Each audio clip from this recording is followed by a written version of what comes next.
The Big Boss Season 8. The winner is Muthukumaran. Kumaran வந்து ஜெயிச்சு காமிச்சிட்டாங்க. இனி பயம் இல்லாம எல்லாரும் வருவாங்க. உலகத்துல தாயை விட பெரிய சக்தி எதுவுமே இல்ல. நம்ம ரெண்டு பேரும் சேர்ந்து நடிக்கிற மாதிரி வாய்ப்பு வந்துச்சுன்னா அப்படி ஒரு படமே வேணான்ட்டு நான் வேற வேலைக்கு போயிடுவேன். I love you பா. சொல்லி ஏமாத்துறேன். விஷாலோட ஐ லவ் யூ அவங்க அப்பாவே நம்பர்ல. கடையில பல்ப் எல்லாம் கொஞ்சம் ஆஃப் பண்ணுங்கப்பா. ஏண்டா இவ்வளவு பெரிய பல்ப் நீரி என் கை தூக்கி இருந்தா எங்க அப்பா வந்து அந்த அவார்டு புடுங்கி தூக்கிட்ட கொடுத்துருப்பாரு சார்.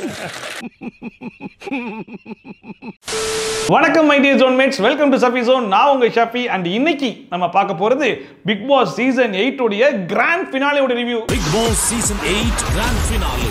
வீடியோக்குள்ள போறதுக்கு முன்னாடி யாரும் சப்ஸ்கிரைப் பண்ணல, மறக்காம சப்ஸ்கிரைப் பண்ணி சப்போர்ட் பண்ணுங்க. அப்படியே பக்கத்துல இருக்க பெல்லுக்கான பிரஸ் பண்ணி ஆளுக்கு ஆப்ஷன் கொடுத்தீங்கன்னா நான் போடுற வீடியோ நோட்டிஃபிகேஷன் டான் டைமுக்கு வந்து சேர்ந்துடும். அந்த வீடியோ உங்களுக்கு உண்மையிலேயே பிடிச்சிருந்துச்சுன்னா லைக் போட்டு சப்போர்ட் பண்ணலாம், தப்பு கிடையாது. உங்களுக்கு கருத்து இருந்துச்சுன்னா அது கமெண்ட் செக்ஷன்ல போட்டு விடுங்க, நான் போய் பார்த்து படிச்சுக்கிறேன். அண்ட் எல்லா சீசனுடைய கிராண்ட் ஃபினாலே மாதிரி தான் இந்த சீசன்லயுமே கண்டஸ்டன்ட்ஸ் உடைய என்ட்ரியோட தான் எபிசோடியை ஸ்டார்ட் பண்ணாங்க. அண்ட் இந்த வாட்டி என்ன பண்ணிருந்தாங்கன்னா, அவங்க இந்த சீசன்ல பேசியிருப்பாங்க இல்லையா மெயினான டைலாக்ஸ்லாம், அந்த டைலாக்ஸை வச்சு ரீமிக்ஸ் சாங்லாம் பண்ணி அந்த சாங்க்கு இவங்கலாம் டான்ஸ் ஆடி வைப் பண்ணி எல்லாரும் வந்தாங்க. ஜாக்லினை தவிர்த்து மற்ற எல்லாருமே வந்துட்டாங்க. அண்ட் முக்கியமா இந்த சீசனுடைய அந்த டிராஃபி அது எவ்வளவு பிரம்மாண்டமா இருக்க போகுது அப்படிங்கிறத பார்க்கறதுக்கு நான் ரொம்பவே ஆர்வமா இருந்தேன். அதுக்கேற்ற மாதிரி அவங்களுமே இன்ட்ரோடியூஸ் பண்ணாங்க. ஆனால் அந்த டிராஃபியை பார்க்கும்போது மற்ற 7 சீசன் டிராஃபி எவ்வளவோ பரவாயில்ல போலியே, இது ரொம்ப சுமார் தான் அப்படிங்கிற மாதிரி இருந்துச்சு. குறிப்பா இந்த மகாபலிபுரம் சைட்லாம் அந்த சிற்பங்கள்லாம் பண்ணிருப்பாங்க பார்த்தீங்களா, அவங்க கிட்ட போயிட்டு நாளைக்கு காலையிலேயே அவார்ட் ஃபங்க்ஷன் கொஞ்சம் முடிஞ்ச அளவுக்கு சீக்கிரமா ரெடி பண்ணி கொடுக்கல அப்படிங்கிற மாதிரி கேட்டா, சரி ஓகே ஏதோ ஒன்று பண்ணி கொடுப்போம் அப்படிங்கிற மாதிரி பண்ணா எப்படி இருக்குமோ அந்த மாதிரி தான் இருந்துச்சு. அண்ட் இந்த பொட்டி டாஸ்க்ல எவிக்ட் ஆகி வெளியே போன ஜாக்லினை வந்து இன்வைட் பண்ணாங்க. அண்ட் அவங்களுடைய அவார்டு எடுத்துட்டே உள்ள வந்தாங்க. ஜாக்லின் ஸ்டேஜுக்கு வந்த உடனே ஆடியன்ஸ் சைடுல பயங்கரமான கிளாப்ஸ், பயங்கரமான ரெஸ்பான்ஸ்லாம் இருந்துச்சு. அப்புறமா ஜாக்லினுடைய பயண வீடியோலாம் போட்டு விட்டாங்க. ஜாக்லின் இந்த சீசன்ல இருந்து பாதியிலே எவிக்ட் ஆகி வெளியே வந்திருந்தாலுமே ஜாக்லினுக்கு என்ன ஸ்பெஷல் அப்படின்னு சொல்லி பார்த்தீங்கன்னா, ஜாக்லின் இந்த வீட்டுக்குள்ள போகும்போது இதே ஸ்டேஜில் தான் அவங்களுடைய இன்ட்ரோ வீடியோ போட்டு விட்டாங்க. அண்ட் ஃபினாலே ஸ்டேஜில் இந்த கண்டஸ்டன்ஸ்க்கு பயண வீடியோ போட்ட ஒரே ஆள் ஜாக்லின் தான் அப்படிங்கிற மாதிரி அந்த ஒரு ஸ்பெஷாலிட்டி ஜாக்லினுக்கு கிடைச்சிருச்சு. என்னோட பேர் எதுக்கு சொல்ற? அண்ட் ஒன்ஸ் ஜாக்லினுடைய பயண வீடியோ முடிஞ்சோடனே விஜய் சேதுபதி ஜாக்லின் சொன்னாப்ல, முத்துக்குமரன் சொன்ன மாதிரி தான், நீங்க ஓடுனீங்கல்ல உங்களுடைய பயத்தை நீங்க ஜெயிச்சிட்டீங்க. நானா இருந்தாலும் இவ்வளவு பெரிய ரிஸ்க் எடுக்கிறதுக்கு நான் யோசிச்சிருப்பேன். நீங்க உள்ளுக்குள்ள டிஸ்கஸ் பண்ணும்போது நான் யோசிச்சேன், இந்த பிள்ளை இதுக்கு இவ்வளவு டிஸ்கஸ் பண்ணுது, ஃபினாலே வேற வந்து பாத்துக்கலாமே அப்படின்னு சொல்லிட்டு. ஆனா அதெல்லாம் மீறி உங்களுடைய பயத்தை உடைக்கிறதுக்காக ஒரு ரிஸ்க் எடுத்தீங்கல்ல, நீங்க உண்மையிலேயே ஃபேண்டாஸ்டிக், உண்மையிலேயே சூப்பர் அப்படிங்கிற மாதிரி சொல்லிட்டு இருந்தாப்ல. அண்ட் ஜாக்லின் என்ன சொன்னாங்கன்னா, நான் இந்த வீட்டில் இருந்த ஒவ்வொரு நாளுமே மக்களை என்டர்டெயின் பண்ணணும், ஏதாச்சும் ஒன்று பண்ணிடணும், சும்மா மட்டும் இருந்துடக்கூடாது அப்படிங்கிறத குறிப்பா இருந்தேன். அதனால தான் நான் 15 வாரம் நாமினேஷன்ல வந்தாலுமே மக்கள் 15 வாரம் ஓட்டு போட்டு என்ன காப்பாத்தினாங்க. நான் கடைசியா பொட்டி எடுத்து வெளியே வந்துட்டேன். சோ இது மக்கள் எப்படி புரிஞ்சுப்பாங்க அப்படிங்கிற பல குழப்பத்தில் இருக்கும்போது இதுக்காக தான்டா மக்கள் உனக்கு ஓட்டு போட்டுருக்காங்க அப்படின்னு புரிய வச்சாங்க அப்படிங்கிற மாதிரி சொன்னாங்க. 15 வாரம் ஓட்டு போடுறவங்களுக்காக விளையாடலன்னா நான் யாருக்காக விளையாடுறது? உண்மையிலே ஜாக்லின் இந்த விஷயத்துல வந்து பாராட்டி தீரணும். ஏன்னா இந்த சீசன்ல பல கண்டஸ்டன்ட்ஸ் வந்து ரிஸ்க் எடுக்கிறதுக்கே பயந்துகிட்டு சும்மாவே இருந்து 15வது வாரம் வரைக்கும், அதாவது ஃபினாலே வாரம் வரைக்கும் வந்து டாப் 5 வரைக்கும் கூட வந்து சில பேர்லாம் இருக்கக்கூடிய மத்தியில ஜாக்லின் இந்த டாஸ்க போறதுக்கு நம்ம வெளியே போய் ரிஸ்க் எடுக்கிறதுனால நம்ம 15 வாரம் போட்ட உழைப்பு வீணாகும் அப்படிங்கறத கூட பணையம் வச்சு ஒரு ரிஸ்க் எடுத்தாங்க பாத்தீங்களா, அதுக்கு ஒரு பெரிய சல்யூட் கொடுத்தே ஆகணும். இந்த சீசன்ல எவிக்ட் ஆகி வெளியே போய் ரீஎன்ட்ரி கொடுத்த பல பேர் வாயிலிருந்து வந்தது மட்டும் இல்லாம இப்ப கடைசியா ஜாக்லின் வாயாலையும் வந்துருச்சேடா அப்படிங்கிற மாதிரி என்னுடைய காம்படிட்டர்ஸ் வெளியே விளையாடுறவங்களுக்கும் உள்ள விளையாடுறவங்களுக்கும் என்னுடைய நன்றியை தெரிவிச்சுக்கிறேன் அப்படிங்கிற மாதிரி சொல்லிட்டு போனாங்க. அதை பார்க்கும்போது உள்ள விளையாடுறவங்க எங்களுடைய கோ கண்டஸ்டன்ட்ஸ் வெளியேன்னு சொல்லி சொல்றாங்களே, அது யாரு? அந்த பிஆர் கும்பலியான்ற மாதிரி தான் இருந்துச்சு. என்னோட காம்படிட்டர்ஸ் வெளியில விளையாடுறவங்களுக்கும் சரி உள்ள விளையாடுறவங்களுக்கும் சரி எல்லாருக்குமே ரொம்ப ரொம்ப நன்றி. அங்க இருக்கிற கண்டஸ்டன்ட்ஸ் எல்லாம் சரி ஓகே இந்த சீசனை பத்தி எப்படி ஃபீல் பண்றீங்க அப்படிங்கிற மாதிரி கேட்கும்போது வழக்கம் போல எல்லாருமே ஆகா ஓகோன்னு சொல்லிட்டு அவங்களால எந்த அளவுக்கு புகழ்ந்து தள்ள முடியுமோ அந்த அளவுக்கு புகழ்ந்து தள்ளிட்டு இருந்தாங்க. அப்ப ராணவ எஞ்சி நிக்கும் போது ஆடியன்ஸ் சைடுல பயங்கரமான கிளாப்ஸ் வந்துச்சு. அப்பவே விஜய் சேதுபதி அதை அக்செப்டே பண்ணிக்க முடியல. அண்ட் கடைசியா வந்து நீங்க ஹோஸ்டா இருக்கும்போது என்னுடைய கேரியரை ஸ்டார்ட் பண்ணிருக்கேன் சார் அப்படிங்கிற மாதிரி சொல்லும் போதே சரி ரைட் இதெல்லாம் நம்புற மாதிரி இல்ல, நான் பிரேக் போறேன் அப்படிங்கிற மாதிரி ஒருத்தன் பேசிட்டு இருக்கேன், அதை கூட மதிக்காம நான் கிளம்புறேன் அப்படிங்கிற மாதிரி கிளம்பிட்டு இருந்தாப்புல. அதை பார்க்கும்போது இன்னுமே விஜய் சேதுபதிக்கு ராணுவ மேல அப்படி என்னதான் வன்மம் வந்துச்சு அப்படிங்கிறது தெரியலையே அப்படிங்கிற மாதிரி தான் இருந்துச்சு. உங்களோட ஹோஸ்ட்ல வந்து ஸ்டார்ட் பண்றது வந்து போய் நான் சிறிய இடைவேளைக்கு பிறகு மீண்டும் சந்திக்கிறேன். ஏன் அது கொஞ்ச நேரத்துக்கு முன்னாடி தான் ஆர்ஜி ஆனந்திட்டே ஒரு பேசிட்டு இருக்கும்போது நான் ஸ்டார்டிங்ல இந்த சீசனை ஸ்டார்ட் பண்ணும்போது என் மேல நிறைய விமர்சனங்கள் வந்துச்சு. அப்ப எனக்கு நிறைய கோவங்கள் வந்துச்சு. ஏன் இந்த சீசன்ல இருந்து வெளியே போன பல பேர் அவங்களுடைய சப்போர்ட்டர்ஸ்க்காக என்னை பத்தி தப்பா பேசும்போது சரி ரைட் மறுபடியும் வருவாங்கல்ல அப்ப வச்சு செஞ்சிடலாம் அப்படிங்கிற மாதிரிலாம் யோசிச்சேன். அதுக்கப்புறமா தான் எனக்கு ஒரு பக்குவம் வந்துச்சு அப்படிலாம் பண்ணக்கூடாது அப்படின்னு சொல்லிட்டு அப்படிங்கிற மாதிரிலாம் பேசிட்டு இருந்தாப்ல. பட் அப்படிப்பட்ட பக்குவம் இன்னும் அவருக்கு ராணுவம் மேல மட்டும் வரல போல இருக்கு. உனக்கு எனக்கும் பகதான். அண்ட் வழக்கம் போல ஃபினாலே ஸ்டேஜை கூட விட்டு வைக்க மாட்டேன் அப்படின்னு சொல்லிட்டு சுனிதா இங்கேயும் ஒரு கவிதை எல்லாம் சொல்லி மொக்க போட்டுட்டு இருந்தாங்க. அண்ட் தீபக் அண்ட் மஞ்சரி அவங்க 2 பேரும் ரஞ்சிக்கும் போது ஆடியன்ஸ் சைடில் பயங்கரமான ரெஸ்பான்ஸ்லாம் இருந்துச்சு. அண்ட் அடுத்த தர்ஷிகா கேட்கும்போது தர்ஷிகா என்ன சொன்னாங்கன்னா நான் வெளியே வந்ததுக்கு அப்புறமா எங்க அம்மாவை சமாதானம் பண்றதுக்கு எனக்கு டைம் சரியா போச்சு. அண்ட் அது மட்டும் இல்லாமல் நான் ரீஎன்ட்ரி கொடுத்து மறுபடியும் வெளியே வந்தேன்ல அப்பதான் எங்க அம்மா வந்து என் ஃப்ரெண்ட்ஸ் கிட்ட இன்னைக்கு தான் நான் நிம்மதியா தூங்குனேன் அப்படிங்கிற மாதிரிலாம் சொன்னாங்க. அப்படிங்கிற மாதிரி சொல்லும் போது பின்னாடி அருணவ் நல்லா மூச்சடைக்க கை தட்டிட்டு இருந்தாப்ல. சரி ரைட்ரா அப்படிங்கிற மாதிரி தான் இருந்துச்சு. அண்ட் கடைசியா இந்த வீட்டுக்குள்ள நான் எதை கத்துக்கிட்டேன் அப்படின்னா எதை பண்ணணும் எதை பண்ணக்கூடாதுன்றதை கத்துக்கிட்டேன் அப்படிங்கிற மாதிரி சொல்லிருந்தாங்க. இட்ஸ் வெரி லேட் மா நீ கத்துக்கிட்டதுன்ற மாதிரி தான் இருந்துச்சு. எது பண்ணணும் எது பண்ணக்கூடாது அப்படின்றத நிறைய கத்துக்கிட்டேன். அடுத்த அன்சிதா இருந்துச்சு. நான் இந்த வீட்டுக்குள்ள வரதுக்கு முன்னாடி ஒருத்தனை வந்து பயங்கர மோசமா ட்ரீட் பண்ணியிருந்தான். அது என் மைண்டுக்குள்ள ஓடிக்கிட்டே இருந்துச்சு. அப்புறமா இந்த வீட்டுக்குள்ள வந்து எனக்கு புரிதல் கிடைச்சதுனால இந்த வீட்டை விட்டு எவிக்ட் ஆகி வெளியே போன உடனே ஃபர்ஸ்ட் அவனை தான் போய் மீட் பண்ணி நான் பிரேக்கப் பண்ணிட்டு வந்தேன் அப்படிங்கிற மாதிரிலாம் சொல்லும் போது நம்ம கேமராமேன் கரெக்டா அர்ணவுக்கு க்ளோஸ் அப் வச்சு காமிச்சிக்கிட்டு இருந்தாங்க. சரி ரைட்டு அவங்க அர்ணவ தான் சொல்றாங்களா இல்ல வேற யாரும் சொல்றாங்களான்றது அவங்களே வாயை திறந்து சொன்னாதான் உண்டுன்ற மாதிரி தான் இருந்துச்சு. ஆனா கடைசியா நான் அவனை பிரேக்கப் பண்ணிட்டு வரும்போது அவன் கேர்ள் ஃப்ரெண்டோட ஜாலியா தான் இருந்தான் அப்படிங்கிற மாதிரியும் சொல்லிட்டு இருந்தாங்க. அப்பதான் வந்து இவங்க உண்மையிலேயே அர்ணவ தான் சொல்றாங்களா இல்ல வேற யாரும் சொல்றாங்கன்ற குழப்பமே வந்துச்சு. ஆனா அவரோட நியூ கேர்ள் ஃப்ரெண்ட் கூட ஹாப்பியா தான் அந்த வீட்ல இருந்தா. அடுத்த தர்ஷா குப்தா இருந்துச்சு. நான் வீட்டை விட்டு எவிக்ட் ஆகி வெளியே போன நாள்ல இருந்து ஒரு நீலாம்பரியா மாதிரி என்னோட எபிசோட்ஸே திருப்பி போட்டு பார்த்து நான் அழுதுகிட்டே இருந்தேன் சார் அப்படிங்கிற மாதிரி சொல்லிட்டு போது விஜய் சேவி சொன்னாப்ல அதோட எஃபெக்ட் ரீஎன்ட்ரி கொடுக்கும் போதே தெரிஞ்சிச்சுமா அப்படிங்கிற மாதிரி சொன்னாப்ல. அதாவது நம்ம தர்ஷா குப்தா ரீஎன்ட்ரி கொடுக்கும் போது மொத்த வன்மத்தி வெளியே எடுத்து பயங்கரமா கக்குனாங்க இல்லையா அதை குத்தி காட்டுற மாதிரியே பேச்சு விட்டாப்ல. மேம் விடிய பார்த்துட்டே இருப்பாங்க. பிக் பாஸ் பார்த்த அந்த எஃபெக்ட் வந்து அந்த அன்னைக்கு உடனே தெரிஞ்சது மோக. அண்ட் அடுத்த 60% எவிக்ட் ஆகி வெளியே போனதுக்கு அப்புறமா ரீஎன்ட்ரி மூலமா வீட்டுக்குள்ள திருப்பி வரல. இப்பதான் மனுஷனை பார்க்க முடியுது. அவர் என்ன சொன்னார்னா அந்த பாரதி கண்ணம்மா அப்படிங்கிற சீரியல் பண்ணதுனால எல்லாருமே பாரதிங்கிற மாதிரி சொல்லுவாங்கன்ற மாதிரி சொல்லிட்டு அப்படின்னா பாரதி கண்ணம்மால அவர் கொடுத்த ரியாக்ஷன்ஸ்லாம் வேற மாதிரி இருக்கும். பட் இப்போ எல்லாருமே அருண் பிரசாத் அப்படின்னு சொல்லிட்டு அவர் கூட கனெக்ட் ஆகி பேசுறாங்க அப்படிங்கிற மாதிரி சொல்லிட்டு இருந்தாப்ல. யார் பார்த்தாலும் பாரதியா பார்த்தாங்க. இப்போ வந்து என்ன எல்லாரும் அருண் அப்படின்னு கேன் ரிலேட். அண்ட் அப்புறமா ஆடியன்ஸ் கிட்ட சரி வாங்க நம்ம டாப் 5 கண்டஸ்டன்ட்ஸ் போய் பார்த்தறலாம் அப்படிங்கிற மாதிரி நேரா உள்ள போனா ரயனை காண 4 பேர் மட்டும் தான் இருக்காங்க. அந்த 4 பேரும் பேய் அடிச்ச மாதிரி முழிச்சிட்டு இருக்காங்க. என்னடா ஆச்சு ஏதுடா ஆச்சு அப்படிங்கிற மாதிரி அங்க ரயன் அவசரமா ஓடிலாம் வந்துட்டு இருந்தாப்ல. அப்புறமா வழக்கமா ஒரு கேள்வி ஒன்று கேட்பார் இல்லையா எப்படி இருந்துச்சு இந்த அனுபவம் அப்படிங்கிற மாதிரி கேட்ட உடனே எல்லாரும் வந்து ஷேர் பண்ண ஆரம்பிச்சாங்க. இதுல சௌந்தர்யாக்கு வந்த ரெஸ்பான்ஸை விட முத்துபுரனுக்கு தான் நிக்கவே இல்லை கிளாப்ஸ். அவ்வளோ பெரிய கிளாப்ஸ் வந்துட்டு இருந்துச்சு. அப்போ முத்துபுரன் சொன்னாப்ல இப்போ இந்த இடத்துல இருக்க வேண்டிய சில கண்டஸ்டன்ஸ் நான் மிஸ் பண்றேன் சார் அப்படிங்கிற மாதிரி சொன்னாப்ல. அதாவது டிசர்விங் டாப் 5 அப்படிங்கிற சில கண்டஸ்டன்ஸ் சில காரணத்தினால இந்த வீட்டை விட்டு வெளியே போயிருக்காங்க இல்லையா அவங்கள நான் மிஸ் பண்றேன் அப்படிங்கிற மாதிரி சொன்னாப்ல. அநேகமா அவர் மென்ஷன் பண்ணது மஞ்சரி ஜாக்லின் தீபக் இவங்க 3 பேரா தான் இருக்கும்னு நான் நம்புறேன். இவங்க 3 பேர் இந்த சீசனுடைய டாப் 5ல இருந்தாங்க அப்படின்னா இந்த சீசன் இன்னுமே சுவாரஸ்யமா இருந்திருக்குமோன்றது தான் என்னுடைய கருத்தா இருக்குது. இந்த இடத்துல இருக்க வேண்டிய இன்னும் சிலரை நாங்க ரொம்ப மிஸ் பண்றோம். அண்ட் இதுல பவித்ரா வேற சார் நான் இங்கேயே தங்கிடலாமோன்ற மாதிரி எனக்கு தோணுது சார் அப்படிங்கிற மாதிரி சொல்லிட்டு அதை பார்க்கும்போது ஆமா இந்த வீட்டை நல்லா கூட்டி பெருக்கி தொடச்சி பத்திரமா பார்த்து இந்த வீட்லயே தங்கிக்கோமான்ற மாதிரி தான் இருந்துச்சு. வீட்லயே இருந்துடலாம் நம்ம வெளியில போவேனா. அடுத்த விஷால் இங்கேயுமே அசினோ அப்படிங்கிற மாதிரி சொல்லுவாருன்னு சொல்லி பார்த்தேன். பட் ஒரு மாறுதலுக்கு ஜாக்லின் அருண் மிஸ் யூ அப்படிங்கிற மாதிரி சொல்லிட்டு இருந்தாப்ல. ஜாக் பிபியை ரொம்ப மிஸ் பண்ணோம். அதுக்கப்புறமா பொட்டி டாஸ்கை பத்தி எல்லா கிட்ட கேட்டு இருந்தாப்ல. எல்லாருமே இருந்துச்சு சூப்பரா இருந்துச்சு நல்லா இருந்துச்சு பயமா இருந்துச்சு அப்படிங்கிற மாதிரிலாம் சொல்லி முடிச்சதுக்கு அப்புறமா எல்லா சீசன்லயுமே இந்த டாப் 5 கண்டஸ்டன்ஸை கண்ணாடியை பார்த்து பேச விடுவாங்க பாத்தீங்களா அதே மாதிரி இந்த சீசன்லயுமே ஒவ்வொருத்தரையா போயிட்டு கண்ணாடியை பார்த்து உங்களுக்கு நீங்களே பேசிக்கோங்க அப்படிங்கிற மாதிரி பேச வர விட்டாங்க. காதலுடைய தாக்கம் என்னன்னு தெரிஞ்சிருக்கு. அண்ட் அதுக்கப்புறமா விஜய் சேவி சரி ஓகே நான் டாப் 5 கண்டஸ்டன்ஸ் உள்ள போய் பார்த்து நான் கிஃப்ட் எல்லாம் கொடுத்துட்டு வரேன் அப்படிங்கிற மாதிரி நேரா உள்ள போனாப்ல. உள்ள போனதுக்கு அப்புறம் முத்துபுரன் கேட்ட முதல் கேள்வி சார் ஒரு டவுட் இருக்கு கேட்கலாமான்னாப்ல. என்ன டவுட் சொல்லி கேட்டா இன்னைக்கு தான் உண்மையிலேயே ஃபினாலே வா அப்படிங்கிற மாதிரி கேட்டிருந்தாப்ல. அதுக்கேற்ற மாதிரி அவருமே சரி ஓகே உங்களுடைய அனுபவம்லாம் எப்படி இருந்துச்சுன்ற மாதிரி சொல்லுங்க அப்படிங்கிற மாதிரி கேட்டிருந்தாப்ல. சார் இந்த கேள்வி நீங்க வெளியே வச்சு கேட்டீங்க மறுபடியும் உள்ள வந்து கேட்குறீங்க அப்ப இன்னைக்கு ஃபுல்லா இதே கேள்வி மட்டும் தான் கேட்டுட்டே இருக்க போறீங்களா அப்படிங்கிற மாதிரி யோசிச்சிருக்கும் போது இல்லப்பா நீங்க 5 பேர் மட்டும் இருக்கீங்களா அதோட அனுபவத்தை பத்தி சொல்லுங்க அப்படிங்கிற மாதிரி கேட்டிருந்தாப்ல. எப்படி இருந்தது இந்த அனுபவம் உங்களுக்குலாம் 5 பேர் மட்டும் இருக்குது. அண்ட் அதுக்கப்புறமா உங்களுடைய ஃபேவரட் ஸ்பாட் எது அதை காட்டுங்க அப்படிங்கிற மாதிரி கேட்ட உடனே பவித்ரா நேரா கூட்டு போயிட்டு கிச்சன் ஏரியாக்கு பக்கத்துல ஒரு ஊஞ்சல் இருக்கு பாத்தீங்களா அதான் என்னுடைய ஃபேவரட் ஸ்பாட் அப்படிங்கிற மாதிரி காமிச்சாங்க. இன்னொரு பக்கம் விஷால் இந்த வீட்டுக்கு வந்து பிக் பாஸ் கண்டஸ்டன்டா உள்ள வந்தாப்லையா இல்ல குக் வித் கோமாலியா உள்ள வந்தாரான்னு தெரியாம கிச்சன்ல தானே அதிகமான நேரத்தை ஸ்பெண்ட் பண்ணாப்ல. சோ விஷால் கிச்சன் ஏரியா தான் என்னுடைய ஃபேவரட் ஸ்பாட் அப்படிங்கிற மாதிரி அவர் காமிச்சிட்டு இருந்தாப்ல. அண்ட் ரயன் வந்து முக்காவாசி நேரம் அந்த ஃப்ளவர் பெட்ல தான் படுத்தே கிடப்பாப்ல. அதை கூட்டு போய் காமிச்சு இதான் என்னுடைய ஃபேவரட் ஸ்பாட்னாப்ல. அண்ட் முத்துபுரன் அவருடைய பெட்டை பெட்டை காமிச்சாப்ல. அண்ட் சௌந்தர்யா அந்த பெட்ரூமே எங்களுக்கு வந்து ஃபேவரட் ஸ்பாட் அப்படிங்கிற மாதிரி சொன்னாங்க. என்ன காரணம்னா அங்கதான் கோவா கேங் உருவாகவும் செஞ்சுச்சு, கோவா கேங் அழிஞ்சதும் அங்கதான் அப்படிங்கிற மாதிரி சொல்லிட்டு இருந்தாங்க. கோவா கேங் ஃபுல்லாவே இந்த இதான் ஆரம்பிச்சது, இங்க தான் முடிஞ்சு சார். அண்ட் இந்த சீசனை பொறுத்த வரைக்கும் அன்சிதா வைக்கக்கூடிய அந்த சம்மந்தி ஒரு பக்கம் ஃபேமஸ் அப்படின்னா, விஷால் வைக்கக்கூடிய பூண்டு சட்னி ஈக்குவல் ஃபேமஸ் இல்லையா? இந்த வீட்டுக்கு யார் வந்தாலும் சரி உடனே போயிட்டு அந்த பூண்டு சட்னியை வச்சு எல்லாருக்கும் ஊட்டி விட்டுருவாப்ல. இன்னைக்கு ஃபினாலேன்னு கூட பார்க்காம விஜய் சேது கிட்ட ஒரு 5 நிமிஷம் வச்சு டைம் கொடுங்க, நான் போயிட்டு பூண்டு சட்னி வச்சு எடுத்து வந்துறேன்னு சொல்லிட்டு மனுஷன் போயிட்டு பூண்டு சட்னிலாம் வச்சு அதை உருட்டி அவருக்கு ஊட்டிலாம் விட்டாப்ல. அவரும் சூப்பரா இருக்கடா செம்மையா இருக்கடான்னு சொல்லிட்டு நல்லா கேட்டு வாங்கி சாப்பிட்டு இருந்தாப்ல.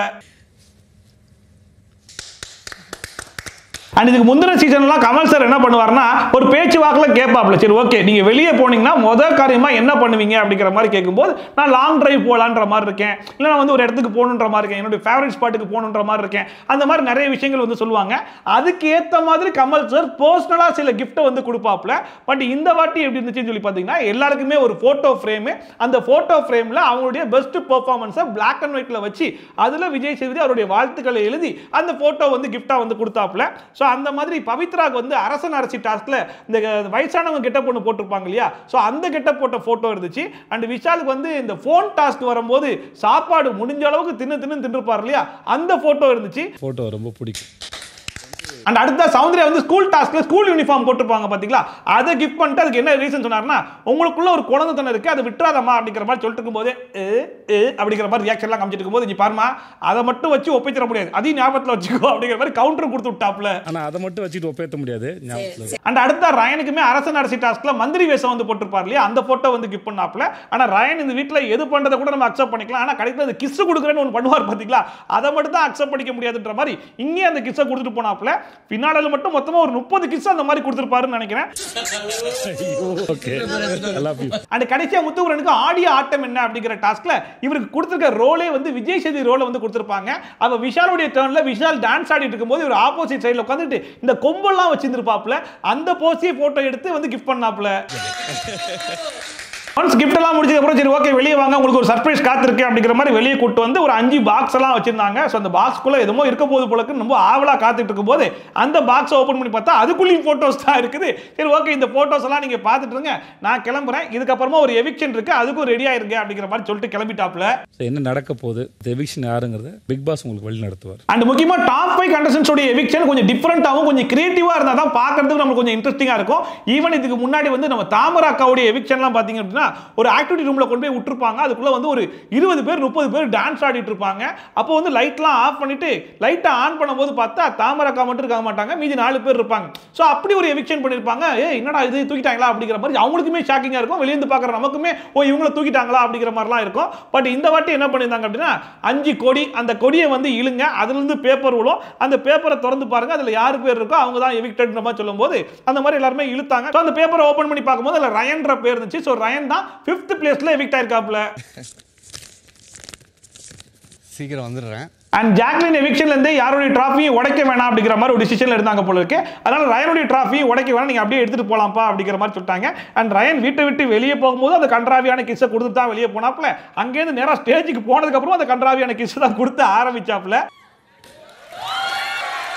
அண்ட் அப்புறமா எப்படிப்பா ஃபீல் பண்றா அப்படிங்கிற மாதிரி கேட்கும்போது ரொம்ப ஹாப்பி தான் சார், கம்ப்ளீட்டாக தான் ஃபீல் பண்றேன். நான் அந்த வீட்டுக்குள்ள இருக்கும்போது 100th டேல என்னுடைய டீம் உள்ள வந்து என்னுடைய படத்துடைய ப்ரமோஷன்ல கூட நான் கலந்துக்கிட்டேன், அது எனக்கு இன்னும் ரொம்ப ஹாப்பியா இருந்துச்சு அப்படிங்கிற மாதிரி சொல்லிட்டு இருக்கும்போது சரி ரைட்டுப்பா போய் உட்காரு அப்படிங்கிற மாதிரி ரயனை கொண்டு போய் உட்கார வச்சிட்டாங்க.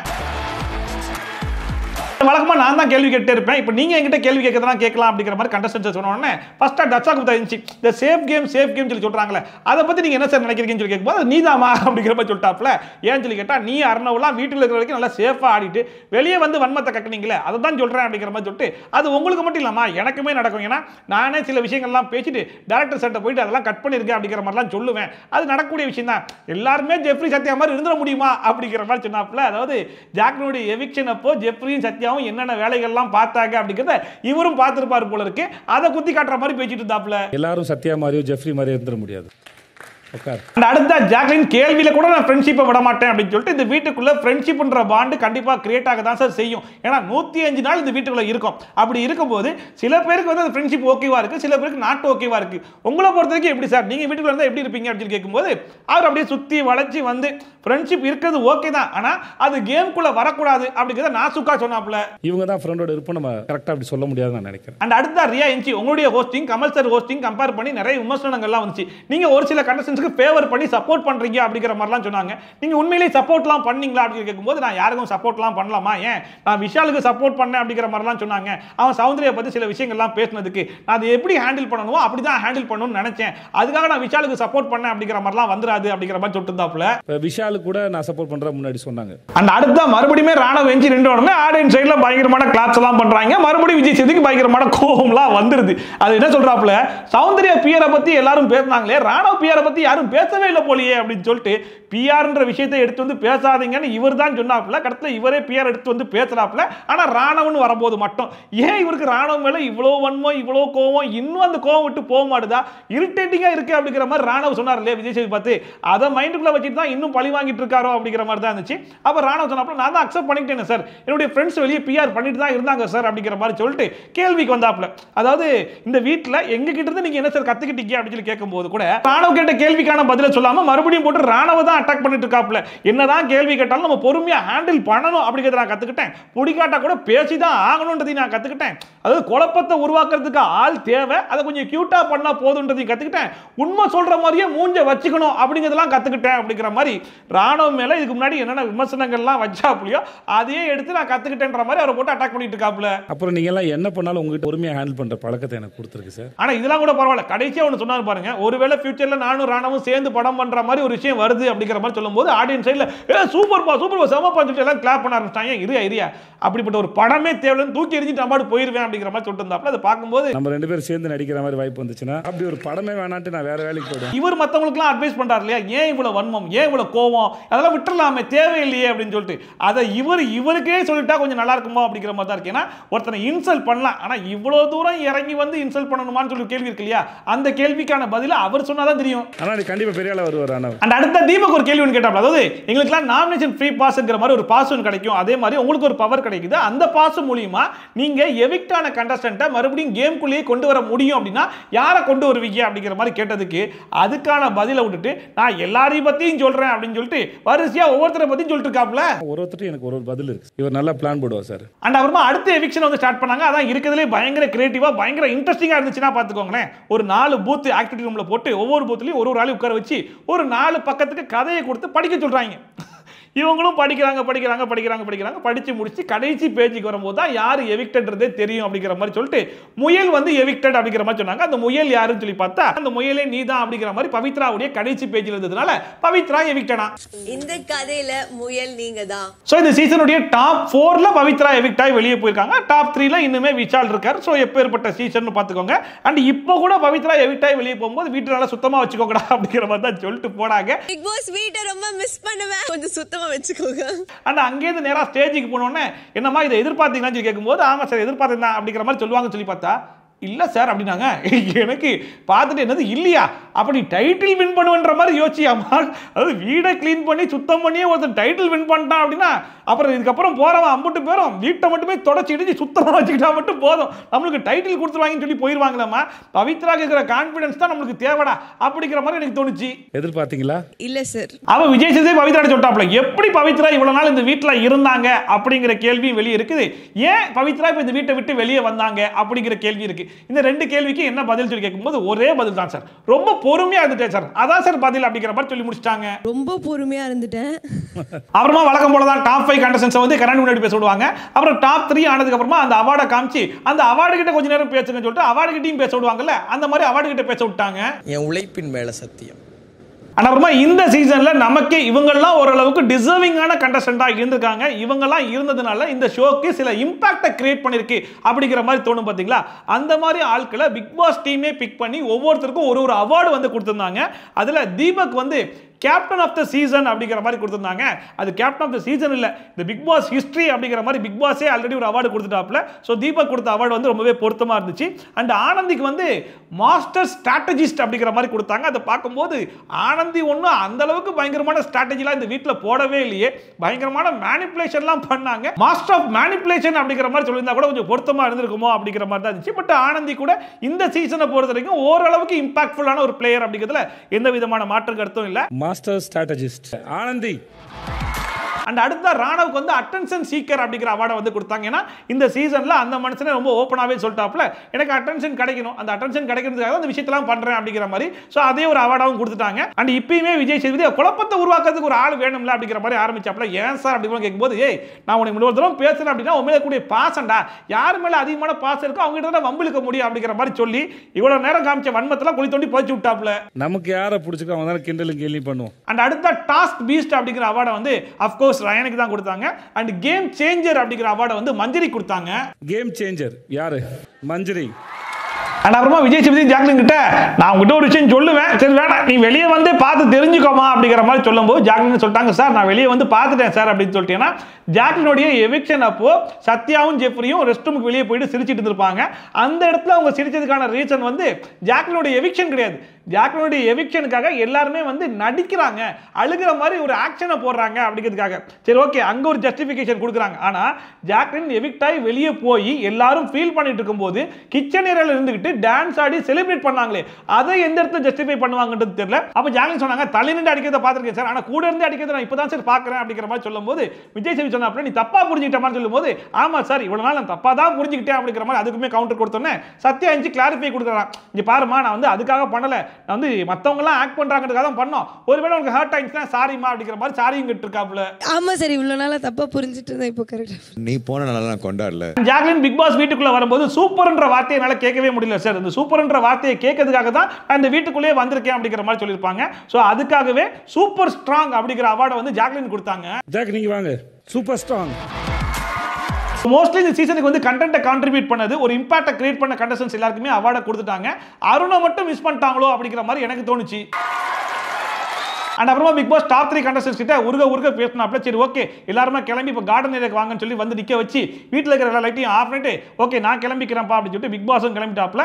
நீங்களும் கிளம்பி நேராக ஸ்டேஜுக்கு போயிருங்க அப்படிங்கிற மாதிரி அனுப்பிச்சுட்டோன்னே இந்த 3 பேரும் இந்த வீட்டை விட்டு வெளியே வந்து நேராக ஸ்டேஜுக்கு வந்த உடனே நம்ம விஷால் போயிட்டு அச்சினோ அப்படின்னு விஷாலோட அப்பா ஏன்டா இவ்வளோ நாள் அவங்க கூட தான் இருந்து வந்திருக்கேன், நாங்களாம் இப்போ புதுசாக வந்திருக்கோமே, எங்கெல்லாம் திரும்பி பார்க்கவே மாட்டேன் அப்படின்னு சொல்லி கேட்கும்போது ஐ லவ் யூ சொல்லிட்டு ஐஸ்லாம் வச்சாப்லையா. அப்போ அவங்க அப்பா இதெல்லாம் நம்பவே மாட்டேன் அப்படிங்கிற மாதிரி சொல்லிட்டாப்ல. இந்த இடத்துல விஜய் சேது ஒரு கவுண்டர் ஒன்று போட்டார் பாரு, கடத்துல விஷால் உன் லவ் உங்க அப்பா கூட நம்ப மாட்டாரா அப்படின்னு சொல்லி சொன்னாரு. அதுதான் இந்த சீசனுடைய பெஸ்ட் கவுண்டரா இருந்துச்சு. ஐ லவ் யூ பா சொல்லி ஏமாத்துறேன். விஷாலோட ஐ லவ் யூ அவங்க அப்பாவே நம்பர்ல. அப்புறமா விஷால் அவங்க அம்மா பார்த்து மம்மி லவ்ஸ் மீ ஆல்வேஸ் அப்படிங்கிற மாதிரி சொன்னோம். அவங்க அம்மாவும் நீ வீட்டுக்கு வாடி உனக்கு இருக்கு அப்படிங்கிற மாதிரி ஒரு ரியாக்ஷன் ஒன்று கொடுத்தாங்க. அதை பார்க்கும்போது உள்ள என்ன அஷினோன்னு கொஞ்சிக்கிட்டா இருக்க, வெளியே வா அஷினோனா என்னன்றதை நான் காட்டுறேன் அப்படிங்கிற மாதிரி மிரட்ட மாதிரியே இருந்துச்சு. இதுக்கு ஒரு ஹீரோ அட்டாக் பண்ற. அப்புறமா இந்த 40 லட்சம் ரூபாய் வச்சு நீங்க என்ன பண்ண போறீங்க அப்படிங்கிற மாதிரி இந்த 3 பேர்ட்ட கேட்கும்போது சௌந்தர்யா நான் எங்க அப்பாட்ட கொடுத்துருவேன் சார் அப்படிங்கிற மாதிரி சொன்னாங்களா. அவங்க அப்பாட்ட கேட்ட உடனே முதல்ல அந்த 40 லட்சம் ரூபாய் வரட்டும் சார் அப்புறமா பார்த்துக்கலாம் அப்படிங்கிற மாதிரி வழக்கம் போல ஒரு ஸ்டைல ஒரு கவுண்டர் கொடுத்துட்டாப்ல. ஃபர்ஸ்ட் வரட்டும் சார் அப்புறம் பார்த்துக்குவோம். அந்த அடுத்த முத்துமணி கேட்கும்போது வீடு கட்டிட்டு இருக்கோம், அது கொஞ்சம் காசு தேவைப்படுது, அதுக்கு பாதி போடுவேன். என் ஃப்ரெண்ட்ஸ் 2 பேர் பிசினஸ் பண்ணணும்னு ஆசைப்பட்டு இருக்காங்க, அவங்களுக்கு நான் ஹெல்ப் பண்ணுவேன். அப்புறம் நான் முத்துமணியோட புக்கை வந்து கவர்மெண்ட் ஸ்கூலுக்கும் சிறுவர் சீர்திருத்த பள்ளிக்கும் நான் கொடுக்கணுன்ற மாதிரி ஆசைப்படுறேன் சார் அப்படிங்கிற மாதிரி சொல்லிட்டு இருந்தாப்ல. அண்ட் அடுத்த விஷால் கேட்கும்போது இவ்வளோ பெரிய அமௌண்ட் நான் பெருசாக பார்த்ததே கிடையாது சார், என் அக்கௌண்ட்ல போட்டு வச்சு கொஞ்ச நாள் பார்த்துட்டே இருப்பேன் சார் அப்படிங்கிற மாதிரி சொன்னாப்ல. கார் வாங்கணும் சார், எங்க அம்மாக்கு நகை வாங்கி கொடுக்கணும், அப்புறம் ஒரு ஸ்டோரி வச்சிருக்கேன் அது கொஞ்சம் ஸ்பெண்ட் பண்ணணும் சார் அப்படிங்கிற மாதிரி சொல்லிட்டு இருந்தாப்ல. அக்கௌண்ட்ல வச்சு அப்படியே கொஞ்ச நாள் பார்த்துட்டு இருப்பேன் ஒரு வாரம். அண்ட் அப்புறமா அடுத்த எவிக்ஷனை ஸ்டார்ட் பண்ணிடலாம் அப்படின்னு சொல்லிட்டு இந்த வாட்டி அந்த பேப்பரை எங்க ஒளிச்சு வச்சிருக்காங்கன்னு சொல்லி பார்த்தீங்கன்னா ஆடியன்ஸோட சீட்டு கீழே ஒளிச்சு வச்சிருக்காங்களாமா. அதை வந்து ஆடியன்ஸ் கண்டுபிடிச்சு கொண்டு வந்து ஸ்டேஜில் கொடுக்கணும்னு ஸ்டேஜில் வந்து கொடுத்துட்டு போனாங்க. அதை ஓப்பன் பண்ணி பார்த்தா நம்ம எதிர்பார்த்த மாதிரியே விஷாலுடைய பேர் இருந்துச்சு. ஸோ விஷால் இந்த சீசனுடைய டாப் 3 பிளேஸை வந்து பிடிச்சிருக்காப்ல. இந்த சீசனுடைய செகண்ட் பிளேஸுக்கு வந்து மோஸ்ட் டிசர்விங் ஆன இந்த சீசன் முழுக்க யாரும் போடாத உழைப்பை இவர் போட்டு கொஞ்சம் கூட டைம் வந்து வேஸ்ட் பண்ணாம முழுக்க எஃபோர்ட் போட்டு கேம்ல மட்டுமே கான்சென்ட்ரேட் பண்ணி வந்த விஷாலுக்கு கிடைச்சிருக்குன்னு நினைக்கும் போது உண்மையிலேயே ரொம்ப பெருமையா இருக்கு. மோஸ்ட் டிசர்விங்கான கண்டஸ்டன்ட் நம்ம பெருமையான்னு சொல்லிக்கலாம். நக்கல்யா அவனுக்கு. அண்ட் வழக்கமா எல்லா சீசன்லயுமே கண்டஸ்டன்ஸ் மட்டும் தான் பயண வீடியோ எல்லாம் போட்டு பார்த்திருப்போம். பட் இந்த வாட்டி ஒரு மாறுதலுக்கு ஹோஸ்ட் புதுசா வந்திருக்காரு அப்படிங்கிறதுனால ஹோஸ்ட்டுக்கே ஒரு பயண வீடியோ போட்டு காமிச்சாங்க. கடைசியா சொன்ன லைன் உண்மைதான் நான் நம்புறேன். சோ ஃபைனலா இப்போ இறுதி கட்டத்துக்கு வந்தாச்சு. முத்துக்குமரன் அண்ட் சௌந்தர்யா இவங்க ரெண்டு பேர்ல யார் வின்னர் யார் ரன்னர் அப்படிங்கறத அனௌன்ஸ் பண்ணி ஆகணும் அப்படின்னு சொல்லிட்டு விஜய் சேது ரெண்டு பேர் கையையும் பிடிச்சிட்டு Muthukumaran is the winner of the season அப்படிங்கிற மாதிரி நம்ம எதிர்பார்த்த மாதிரியே அனௌன்ஸ் பண்ணிட்டாப்ல. எனக்கு தெரிஞ்சு இந்த சீசன்ல நமக்கு திருப்தியா நடந்த ஒரே ஒரு விஷயம் அப்படின்னா அது முத்துக்குமரன் இந்த டைட்டில் வின் பண்ணது மட்டும்தான் அப்படிங்கிற அடிச்சு சொல்லிக்கலான்ற மாதிரி தான் இருந்துச்சு. முத்துக்குமரன் அண்ட் முத்துக்குமரன் ஒரு பக்கம் வின் பண்ணிட்டார் அப்படின்னு சொல்லி சௌந்தர்யா கேட்கும்போது சௌந்தர்யா என்ன சொல்றாங்கன்னா, சார் நல்ல வேலை நீங்க கூட என் கையை தூக்கிருக்கீங்கன்னு நான் பயந்துட்டேன் சார். நீங்க மட்டும் என் கையை தூக்கிருந்தீங்கன்னு வைங்களேன், எங்க அப்பாவே அங்கேருந்து கொடுக்கணும்னு ஓடி வந்து அந்த அவார்டை பிடிங்கி இந்தாப்பா முத்துக்குமரன் அப்படின்னு சொல்லி முத்துக்குமரன் கையில கொடுத்துட்டு போயிருப்பார் சார் அப்படின்னு சொல்லிட்டு அந்த இடத்துல உட்காந்து காமெடி பண்ணி விட்டாங்க. அப்பா வந்து அந்த அவார்டை பிடிங்கி முத்துக்கிட்ட கொடுத்துருப்பாரு சார். அதோட இன்னைக்கு சீசனே வந்து முடிஞ்சு போச்சு. ஸோ இந்த சீசனை பொறுத்த வரைக்கும் ரொம்ப ஒரு காம்ப்ளிகேட்டடான ரொம்ப ஒரு எக்ஸ்பெரிமெண்டான ஒரு சீசன் அப்படிங்கிற மாதிரி தான் சொல்லி ஆகணும். எல்லாத்துலேயுமே எக்ஸ்பெரிமெண்ட் மட்டுமே தான் பண்ணி பார்த்துருக்காங்க. ஈவன் கண்டஸ்டன்ட்லேருந்து ஹோஸ்ட்லேருந்து டாஸ்க்லேருந்து எல்லாமே. எனக்கு ரொம்ப பிடிச்சிருந்த விஷயம் என்னன்னு சொல்லி பார்த்தீங்கன்னா இந்த பொட்டி டாஸ்க்னு ஒன்று வச்சிருந்தாங்க பார்த்தீங்களா, அந்த பொட்டி டாஸ்க் மட்டும் தான் கொஞ்சம் கிரியேட்டிவாக யோசிச்சிருந்தாங்களோ அப்படிங்கிற மாதிரி இருந்துச்சு. அண்ட் நம்ம எதிர்பார்த்த எந்த ஒரு விஷயமே நடக்கல. ஈவன் டாப் 5 கூட நம்ம எதிர்பார்த்த மாதிரி இல்லைங்கிறது ஒரு பெரிய ஏமாற்றம் தான். இந்த சீசனில் நமக்கு திருப்தியாக இருந்த ஒரே ஒரு விஷயம் அப்படின்னா நம்ம ஆரம்பத்திலேருந்து இப்போ வரைக்கும் எதிர்பார்த்த மாதிரி இந்த சீசன்ல முழு உழைப்பையும் போட்டு முழுக்க முழுக்க கேமுக்காக தன்னை அர்ப்பணிச்சு இந்த சீசனுக்கான எஃபோர்ட்டை போட்ட முத்துக்குமரனுக்கு ஒரு டைட்டில் கொடுத்தாங்க பார்த்தீங்களா, அது ஒன்று மட்டும் தான் நமக்கு திருப்தியாகவே இருந்துச்சு. ஸோ இந்த சீசனுடைய டைட்டில் வின்னர் முத்துக்குமரன் அப்படிங்கிறதுல எத்தனை பேருக்கு சந்தோஷம் இருக்கு, எத்தனை பேர் வந்து இல்லப்பா முத்துக்குமரன் வந்திருக்கூடாது வேற யாரும் வந்திருக்கணும் அப்படிங்கிற மாதிரி நீங்க யோசிக்கிறீங்களா? உங்களுடைய ஃபேவரட் கண்டஸ்டன்ட் யாரா இருந்தாங்க, யாரு ஜெயிப்பாங்கன்ற மாதிரி நீங்க நினைச்சிட்டு இருந்தீங்க? அண்ட் டாப் 5 கண்டஸ்டன்ட் சொல்லிட்டு ஒரு 5 பேரை கூட்டு வந்தாங்க இல்லையா, இவங்க உண்மையிலே டிசர்விங்கா தான் இருந்தாங்களா, இதுல வேற யாரும் வந்திருக்கலாமா அப்படிங்கிற கருத்தெல்லாம் மறக்காம கமெண்ட் சொல்லுங்க. அண்ட் ஓவரால் இந்த சீசன் மற்ற சீசனோட கம்பேர் பண்ணி பார்க்கும்போது எப்படி இருந்துச்சு, எவ்வளவு இன்ட்ரெஸ்டிங்கா இருந்துச்சு, ஈவன் இந்த ஃபினாலே கூட எவ்வளவு இன்ட்ரெஸ்டிங்கா இருந்துச்சு அப்படிங்கிறதையும் மறக்காம கமெண்ட் சொல்லுங்க. ஸோ 105 நாள் 106 நாள் நம்ம ரிவ்யூ வந்து முடிச்சாச்சு. எந்த அளவுக்கு நம்மளால பண்ண முடியுமோ அவ்வளோ ஜென்யூனா நான் பண்ணியிருக்கேன். நிறைய பேருக்கு வந்து உண்மையா இருந்திருக்கும், நிறைய பேர் உங்களுடைய கண்டஸ்டன்ஸ்க்கு வந்து நான் சப்போர்ட் பண்ணி பேசல அப்படிங்கிறதுனால நானுமே ஒரு பிஆரா வந்து தெரிஞ்சிருப்பேன். ஸோ இதெல்லாம் வந்து தூக்கி ஓரமா வச்சிருப்போம். ஏன்னா பிக் பாஸ் முடிஞ்சிச்சுன்னா பிக் பாஸை கடந்துட்டு அடுத்த விஷயத்துக்கு நம்ம போயிடணும் இல்லையா, அந்த மாதிரி இதுக்கப்புறம் பிக் பாஸ்க்கு நீங்க எந்த அளவுக்கு சப்போர்ட் கொடுத்தீங்களோ அதே மாதிரி இதுக்கப்புறம் நாங்கள் போட போற வீடியோஸ்க்கு கண்டிப்பாக உங்களுடைய சப்போர்ட் தேவை. நிறைய ஃபன்னான ஜாலியான வீடியோஸ்லாம் வரும், சீரியல் கொடுமைகள், சீரியல் ட்ரோல், அப்புறம் ஃபன்னி மீம்ஸ் ரியாக்ஷன், அது இது நிறைய விஷயங்கள்லாம் இருக்குது. இந்த வாட்டி நிறைய யோசிச்சு கொஞ்சம் புது புது கண்டென்ட்லாம் போடலாம் அப்படிங்கிற மாதிரிலாம் இருக்கேன். ஸோ அதுக்கு உங்களுடைய சப்போர்ட் வந்து தேவை. ஸோ கண்டிப்பாக சப்போர்ட் கொடுப்பீங்கன்னு நம்புறேன். அண்ட் இதே மாதிரி ட்ரோல்ஸ் அண்ட் ரிவ்யூஸ்லாம் கண்டிப்பாக பார்க்கணும்னு நினைச்சீங்கன்னா மறக்காம சப்ஸ்கிரைப் பண்ணிட்டு பக்கத்துல இருக்க பெல் ஐகான் டான் தட்டி விட்டீங்கன்னா நான் போடுற வீடியோ நோட்டிஃபிகேஷன் டான் டைம் வந்து சேரும். ஸோ மீடியம் மச் பண்ண வீடியோஸ் பண்ண ரிவ்யூஸ் பண்ண ட்ரோலோட சந்திக்கலாம். பை ஃப்ரம் ஷாஃபி, டாடா, bye bye and take care.